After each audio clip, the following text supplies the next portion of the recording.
Lo, it is great to see you. Good morning to you. Let's start right there. What do you think is the better deal for investors? Is it ironSource or is it AppLovin? What is Unity deciding, their shareholders deciding between right now?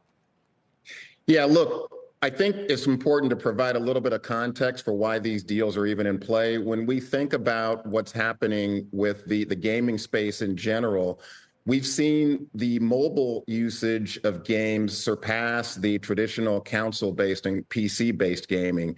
And so with a market that's expected to be in excess of $200 billion this year, about 60% of that is mobile gaming. And that's largely driven by the casual gamer, right? So when we think about like games like Farmville from Zynga, I mean, that kind of really kicked off casual gaming.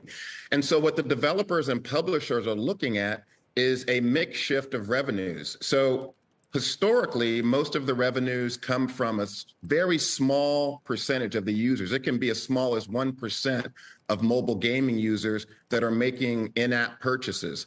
And so the shift happens when a new revenue stream has an opportunity to emerge, and that's advertising, much more broadly based across a wider user base. But the key is for both in-app purchases and advertising is to have a really engaging game to keep people on the platform, both for that small percentage to make in-app purchases, as well as for that larger base to see ads.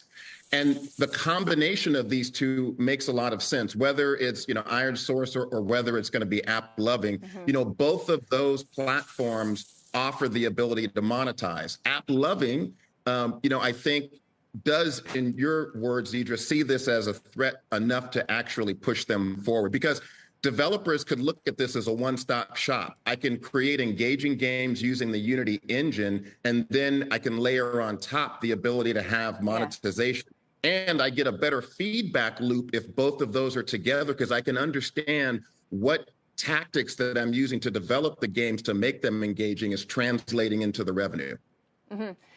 Lo, another reason we're talking about monetization and consolidation has to do with Apple just completely upending and changing the advertising market on their devices over the last year or so. So, why do these companies have to do this now? Give us that backdrop, and also where else could we see this happen? And kind of what I was talking to with John as well, we know who's at play, but who do you think could actually be doing the acquiring other than sort of Unity, AppLovin?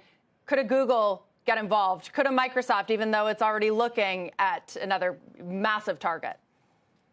Yeah, Microsoft is an interesting one, just kind of thinking about the actual games that they'll have if the Activision Blizzard deal goes through, and then already having some good DNA with the Xbox and success there. So this could be an interesting point for Microsoft to consider, although as John points out, they're pretty busy as it is. And, I think anything in addition would raise the eyebrows of the regulators to understand, is this going to be anti-competitive?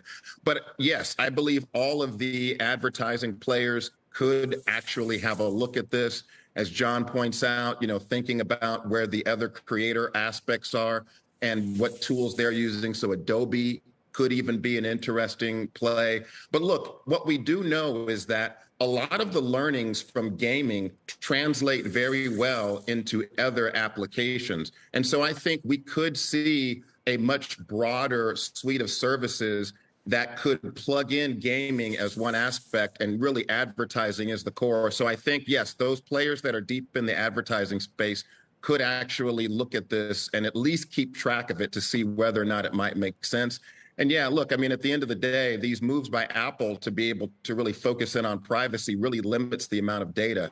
So if there's an easier way to kind of bake in the analytics and monetization into the core game itself, that's going to be helpful.